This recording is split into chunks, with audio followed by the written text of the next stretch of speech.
ጤና ይስጥልኝ። አንድ ነገር ለመናገር ፈልጌ ነበረ ዛሬ የመጣሁት።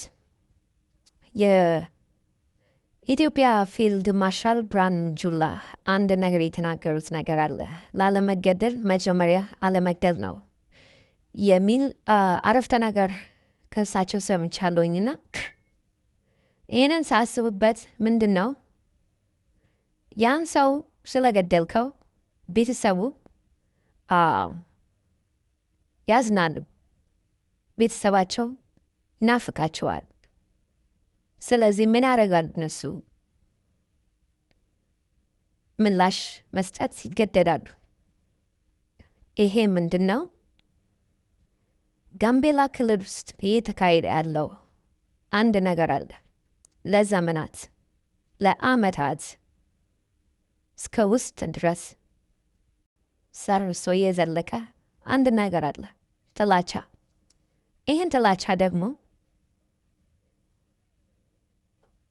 በአንድ ብሔረሰብ ላይ በጣም ወደ ውስጥ ገብቷል። እኔን ሌላው ብሔረሰብ ለማተሸት አይደለም፣ ግን ከውስጤ ለመናገር ስለፈለኩት አንዳንድ ነገሮችን መሸፋፈን ስላስጠላኝ ነው፣ ከአሁን በኋላ ማለት ነው። በጋምቤላ ክልል ውስጥ እንደምታውቁት 5 ብሔረሰቦች አሉ። እነዚህ 5 ብሔረሰቦች ኑዌር፣ አኝዋክ፣ ኮሞ፣ ኦፖና መጀንገር ናቸው። ከነዚህም ውጪ ሌሎች ከኢትዮጵያ የመጡ ሌሎች ዜጎች አሉ። ከአማራ ብትል፣ ከኦሮሚያ ብትል፣ ከትግራይ፣ ከአፋር፣ ከየትም በለው አለ ጋምቤላ ውስጥ ታገኛቸዋለህ። ከጉራጌም በለው እና እነዚህ ሰዎች በኢትዮጵያ ውስጥ ጋምቤላ ውስጥ በአንድነት እንኖራለን። ማንም ከሌላው ያንሳል ብዬ አላስብም። ነገር ግን በአኛ ብሔረሰብ ብዬ ከተናገርኩ ደግሞ ትንሽ ያዳላ ይመስለኛል። ግን በአንዳንድ የአኛክ ጽንፈኛ ቡድን እና በአንዳንድ የአኛክ ማህበረሰብ ላይ አንድ ጥላቻ አለ። ኑዌሮች ኢትዮጵያውያን አይደሉም ብለው ያስባሉ። ኑዌሮች ስደተኞች ናቸው፣ እነሱ የመጡት ከደቡብ ሱዳን ነው ብለው ይደመድማል።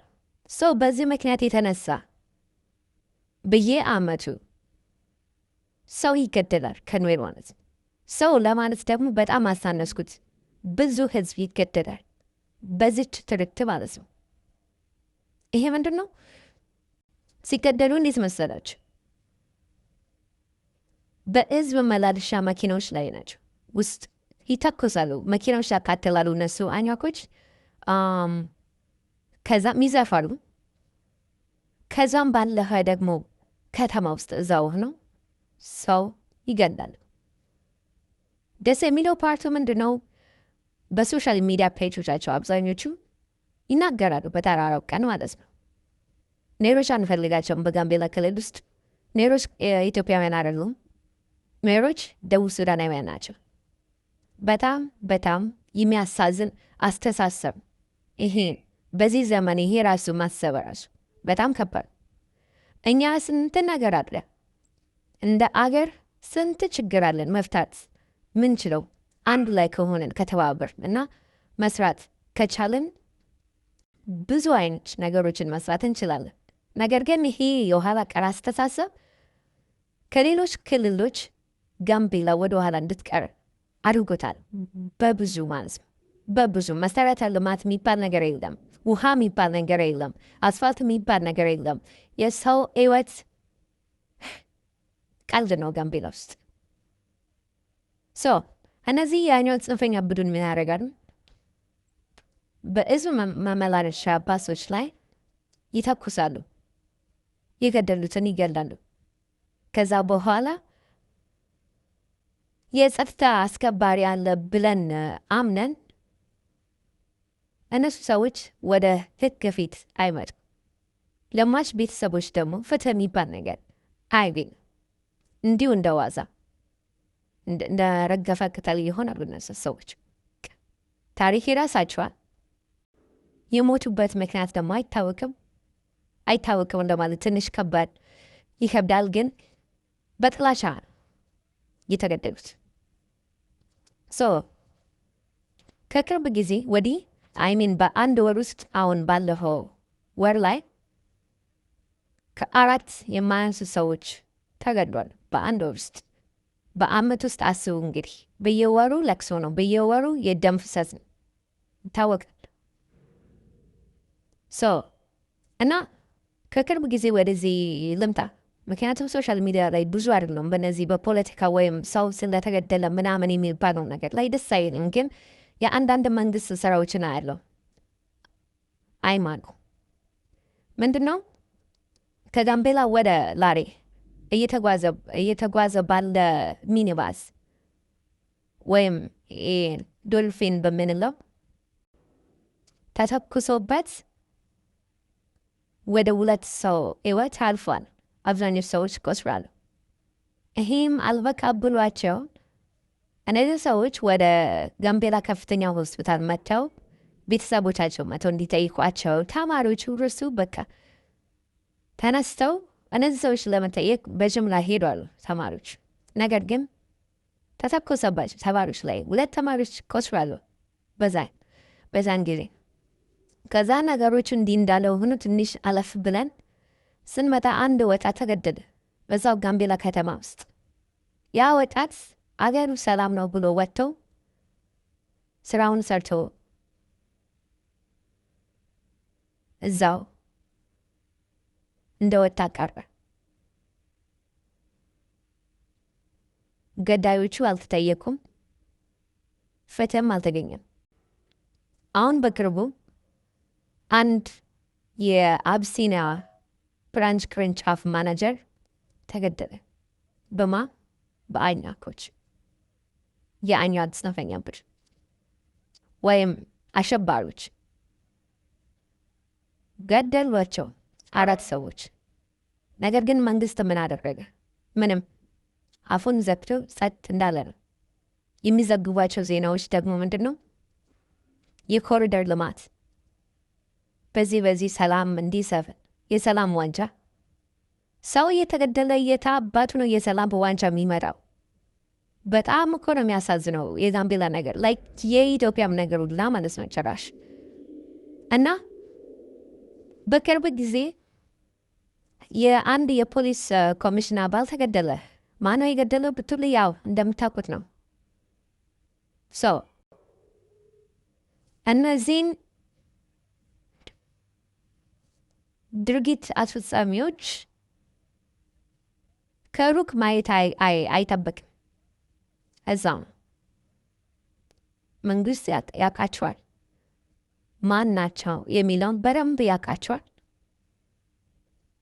እና መንግስት ወይም የመንግስት አመራሮች እነዚህን ሰዎች ለምን ወደ ህግ አላመጡ ብትሉ ተጠያቂ እንዲሆኑ ስላልፈልግ ቅድም እንደነገርኳችሁ ሜሮችን መደር ስላለብን ሜሮች ኢትዮጵያን ለቀው እስኪሄዱ ድረስ መግደላቸው አናቆምም ነው። ወዴት ነው እኔ ኢትዮጵያን ለቅ የሚሄደው? ሌላ ሀገር የት አለ ከኢትዮጵያ ውጭ? ኢትዮጵያን የሚሸከም በጭንቅላቱ ማን ነው? ኢትዮጵያ የሁላችንም ነች። መቻቻል አለብን። እንደዚህም ሆኖ የጋምቤላ ክልል ውስጥ አብረን መኖር መቻል አለብን። እኛ ከየትም አልመጣንም። እዛው ኢትዮጵያ ነው ያደግነው የተወለድነው። የአባቶቻችንም እዛው ተወልደው እዛው ሞተዋል። ዛሬ ባቡር የንወር ነውና ባቡር ወደ ደቡብ ሱዳን ይሂድ ብትለኝ እኔ ምላሽ ምንድን ነው የሚሆነው? ደግሞ እንድታቁት አንዳንድ የሚዲያ ባለቤቶች ይሄንን ችግር በጣም እያባባሱ ነው። እነሱም በሚፖስቷቸው በሚዘግቧቸው ዘገባዎች ጋዜጠኝነት እኮ ስነ ምግባር የሞላው ነው። በጣም ሴንሲቲቭ የሆነ ስራ ነው። አምና የዛሬ 2 ዓመት 3 ዓመት የማስታውሰው አንድ ዜና ተነቦ ነበረ እዛ በኢትዮጵያን ብሮድካስቲንግ ኮርፖሬሽን በምንለው በጣም ሌላን ማህበረሰብ የሚያጠልሽ ንግግር ነው እዛ ላይ እየተዘገበው ዘገባ ራሱ ቢያንስ በፌርነስ መዘገበት የነበረበት ነገር ነው። ግን ምንድነው የተባለው? ኑሮች ከደጋ የመጡ ሰዎችን ገድሏቸዋል በጋምቤላ ከተማ ውስጥ የሚባለው ነው። ግን በዛ በተቀረጸ ቪዲዮ ላይ የቀረጹ ሰዎች ራሳቸው በአኟክኛ ያወሩ እየሰሙ ራሱ ይህንን እንደዚህ እነዛ ሰዎች እንደዚህ አድርጓል የሚለውን ነገር በሌሎች ኢትዮጵያውያን ውስጥ አይን ውስጥ ኑሮች ገዳይ ናቸው፣ ኑሮች ደግሞ መጥፎ ሰዎች ናቸው እንዲባል ያደርጋል። አሁንም አንዳንድ ሚዲያዎች የሚያደርጉት ይሄንን ነው። በጋምቤላ ሲምፕሊ አዲስ ስታንዳርድ ዘገባው ትክክል አይደለም፣ ፌር አይደለም። በጋምቤላ ውስጥ ያሉት ነገሮችን ለመዘገብ ከፈለገ እዛው ታች ሄዶ የተጎዱ ሰዎችን አናግሮ ዘግቦ ፐብሊሽ ማድረግ አለበት እንጂ በጋምቤላ ኮሚኒኬሽን ቢሮ እንደዚህ ተባለ እንደዚህ ነው ብሎ ማውጣቱ ስነ ምግባር አይመስለኝም። ፋክት ቬሪፊኬሽን የሚባለው የት ገባ? ሪሰርች የት ገባ? አኪሬሲ የት ገባ?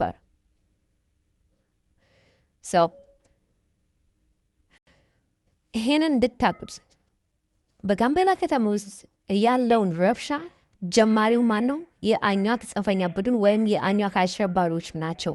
ተጠያቂ ማድረግ ካለብን እነዚህ ሰዎች ወደ ህግ ፊት ማምጣት አለብን። ሁለተኛ ሲከተል የጋምቤላ መንግስት የንጹሃንን ህይወት እንዲሁ በቀላሉ ልክ እንደ ቁማር ማጫወት የለበትም።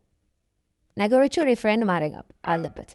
ጋምቤላ መብራት ካልቻል ትተው መምራት የሚችል ሰው ይግባበት።